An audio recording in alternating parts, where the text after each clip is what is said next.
So in the community tab, I asked my tier 2 members for feedback and to give their thoughts on the Moro arc of Dragon Ball Super now that it's coming to an end. Now I do know that we have one more chapter left and it's probably going to be wrap up stuff, but I still wanted to get everyone's thoughts on the Moro arc. And of course, feel free to leave your thoughts on the Moro arc in the comment section down below.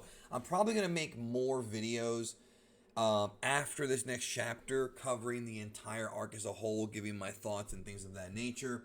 But let's go ahead and see what the community was asking about. If you want to become a member, of course, just click the join button at the bottom of the video next to the subscribe button, and the join button will give you, there's a video that'll play, it'll tell you what features being a member comes with. And that does include access to the Discord server where we watch all kinds of rare stuff, and it's a good time in there, yo. Let's go ahead and talk about it. So Enigma says, it was insightful as a whole in my opinion, showing that there is still potential to keep building the story. Sure, the story played a bit fast and loose this arc, but that's what makes it Dragon Ball. I just can't wait to see what's in store for the next arc. So, positive review from Enigma. I mean, not Enigma, Enigma. Enigma is somebody else. That is not Enigma.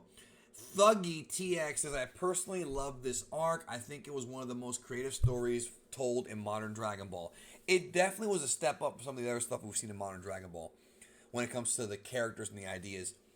Moro's design was great. Learning more about the Galactic Patrol and them getting the spotlight was a really nice breath of fresh air. Vegeta fan service was nice. Seeing his training and them doing the instantaneous movement, bro, I was marking out. There were some highs and lows of this arc, but overall I would personally give it 9 out of 10. Okay, positivity, here we go. This arc was great, by far the best arc in Super. I think when it comes to Super, not old Dragon Ball, not DBZ, it probably was the best story, I would say. Okay, here's a big one from Innovative J-Dog. I don't be able to read all of this, but let's go ahead and go for it. The first half of this arc was utterly phenomenal, easily some of my favorite writing to come out of Super. There was a lot of creativity seen throughout this arc with the different techniques and concepts seen throughout. And overall, it just felt like a nice change of pace from what we usually see in Super. There were a few bumps in the road, and particularly with the past few chapters, the Moro arc has been a constant roller coaster with the quality of its writing in terms of story progression and character accuracy. This is a good little review. There were moments where I thought character portrayals were spot on, making one particular chapter come across as outstanding, but then a glaring mistake is made that drops the quality of the next chapter down to its lowest lows. Yeah, I can see that. I can see that. There was that balance between new material that can push the story forward, such as the importance of Oop's character, and there was a lot of material seen in the past that was brought back and expanded upon. Agreed. But while the first half of this arc felt fresh and unique, the latter half of the arc felt like a recycled material we had already seen before. I agree with that, but it had a new polish that gave off the impression of it being new. I hope moving forward that Toyotaro realizes that his own creative writing is enough to keep the reader enthralled with the story. We don't need to see constant references and callbacks to past material to make us like what we see. Speaking of Toyotaro, he certainly improved as both a writer and artist throughout this arc. Particularly with the way he handled Chapter 6-6, you can tell he's learning to rely more on what's on the page rather than spelling out stuff through exposition. His paneling improved tremendously, and there were times where it reminded me of Toriyama's original work. Well, Toriyama does do corrections from time to time, don't forget that. Overall, the Moro arc was fantastic. It had problems for sure, but when it got things right, it really got them right. It had some highs and some lows. It was creative, and it was a nice change of pace, and I can't wait to see more of what Toyotaro has in store for the future of DB. Well, I'm going to give my thoughts on the arc in the future when the last chapter comes out, just so everybody knows. Lord Vito, thank you. Emilio Torres, I think the idea of a villain being strong and uses magic was a really good idea, but then it felt like they got away from it towards the end. The ending was meh, but I can't wait to see this on TV if it ever happens. Okay, me too. No question there. I like the ending though. D. White says, the arc definitely had its ups and downs from unique abilities to character regression. Moro was definitely a cool character based on him being a warlock that the gods faced millions of years ago, but wish they had him use more of his magical abilities. I agree. I wanted to see more magic. It was a real test for Goku. The twist of Miras being an angel trainee was the best surprise of the arc. I liked it. I don't know about the best surprise, but it was definitely a pleasant surprise. I'll say that. And Toyotaro, that's schematics though. Toyotaro did excellent on the ending of the arc. He redeemed himself from that foolish Goku mistake. Fun arc overall. So again, more positivity. It seems like people really like this arc, or at least my subscribers did. Ryan DBZ writes, overall, I really enjoyed this arc. I definitely thought it was the best arc in Dragon Ball Super so far. By the way, it's kind of like a fan mail segment, like like it comes off like the mailbag segment, and some of these YouTubers do, but it's just community tab. It's similar. You don't have to email me; it's right there in the community tab, so it's easier, to send me stuff when I ask for it. Moro was an interesting villain. I like how his powers worked with him absorbing other energy. Mirrors was also an interesting character, and I like how he was an angel who was in the Galactic Patrol. Yeah, I like that too. Goku and Vegeta were both pretty cool in this arc. I like how both of them evolved their strength in their own way, with Vegeta going to Yardrat to learn Force Spirit Fission, and Goku going to train with Mirrors to master Ultra Instinct. Agreed on that. The fights in the arc were really cool, especially Ultra Instinct Goku versus Moro, and the way they beat Moro with everyone working together and Oob giving energy to help was really cool. Agreed, love that ending. The arc did have some issues, like some dumb mistake characters made, like Goku giving Moro a Senzu Bean. The arc was a little boring at some parts, but overall I really enjoyed this arc, and I'm excited to see where the story goes next. Yeah, I mean, good points throughout. It's interesting because there are things I want to have happen that may not ever happen, and there are things that I wish did happen that haven't happened yet. But I think they will, or I hope they will anyways, at some point in the future. I talked about them in other videos. John Ledger, the police officer John, he writes, I really liked the Moro arc at first. It started off by getting away from the usual new enemy comes in and way stronger than the previous villains. But eventually they got away from the magic and mental strategy and turned it back into a slugfest. Well, it's Dragon Ball. I mean, you expect that to happen at some point. Goku making bad decisions started before the Senzu Bean. He should have finished Moro off the moment Mirror sacrificed himself. But it's Dragon Ball, so it's expected. There you go. I put this arc on the same quality level of the episodes of the Ginyu Force episodes. They were fun, but not reinventing the wheel. Do you mean the Ginyu Force from Dragon Ball Z? Or do you mean like the Frog episodes from Super where he came back to take Tagoma's body? Because those are two very different episodes in quality. Because let me tell you, the Dragon Ball Z Ginyu fight is some of my favorite stuff. Vegeta and Gohan going in there getting jacked up. Like, I love that stuff. I loved it.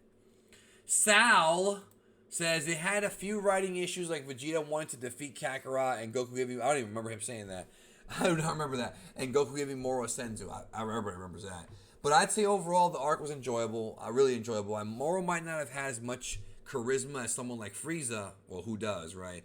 But he was one of the smartest villains we've seen. Well, you know what? When they adapt to the anime, whoever voices Moro, whether it be the Japanese or the different dubs around the world, they can make or break the character. If the English dub of Moro has a cool voice, it's going to help that character out a lot. If the voice sucks, it won't help him out a lot. I think the voice is important when it comes to the anime portrayal of these characters.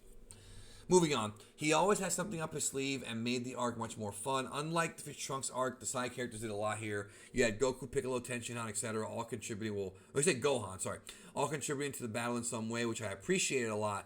Mirrors was a super interesting character too. The whole concept of an angel rejecting his purpose to fight for what he believes in is really great writing. The fights in the arc were fun too. Overall, I'd say that the Moro arc is the quality we'd be getting for the rest of Super's run. I'll approve it for sure. Okay, fair enough. I've got a few more to get through here. 3 more. Hear what everybody has to say.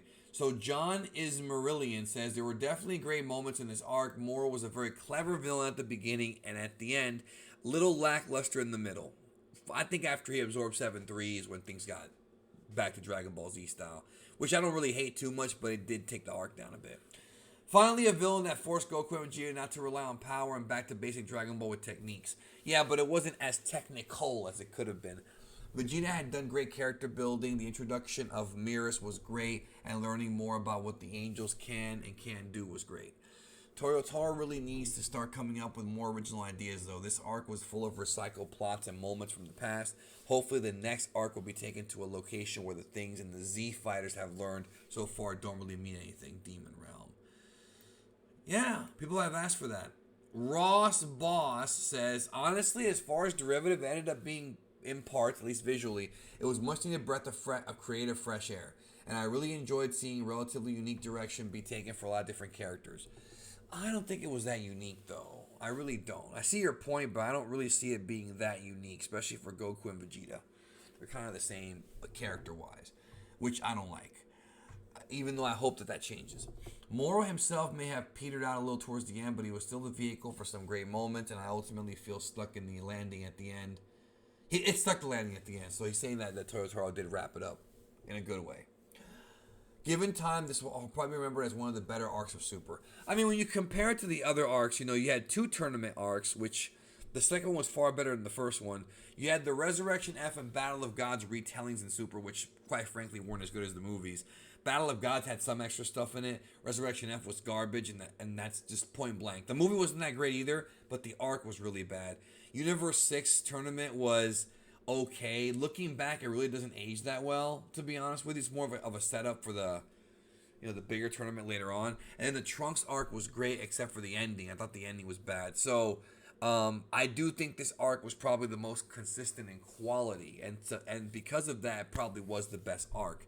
Even though Tournament of Power was really good, I have to say the anime version is better. I don't want to compare apples to oranges here. So manga-wise, the Moro arc was probably the best arc. Don't want to compare apples to oranges, though. Retro Army Vet, a.k.a. Dad Bod. For me, I liked how they pushed the arc a bit forward in the DB timeline by introducing Oob in a fresh way that made sense. It did not feel forced or anything. While everyone will say Goku's B incident was a huge mistake, failure for me personally, it was having Whis and Beerus there. Well, that's another issue. It's apples to oranges there. It's 2 different issues. You lose a lot of drama when you have entities like them that can pretty much do anything. Well, especially Whis. That guy can do anything. He reversed time. Overall, the arc was 7 out of 10. When the Z Fighters got totally manhandled by Moro, it was my favorite part. Yeah, with the very bloody chapter, that was also a very big favorite of mine. That probably was my favorite chapter, I think. I remember just glowing as to how awesome it was. So, anyways, that's it for this little video I did, taking feedback from the community. Their thoughts on the Moro arc. And let's see how the ending happens. I don't know if Beerus is going to come back to life, or if they're just going to put God rules on Goku. We've heard rumors, not rumors, but fans have wanted that. Who knows? We're going to have all that wrapped up very soon, just a couple weeks, and then we'll begin the new story of Super. And I am genuinely curious about where this is going to go. Thanks for watching. Hope you have a great day. Also, if you're having problems seeing my videos if you're not getting notifications, unsubscribe, then resubscribe and re-notify yourself. That'll fix the problem. It's YouTube glitching again, so please be aware of that. Thank you. Have a great day, and we'll talk soon.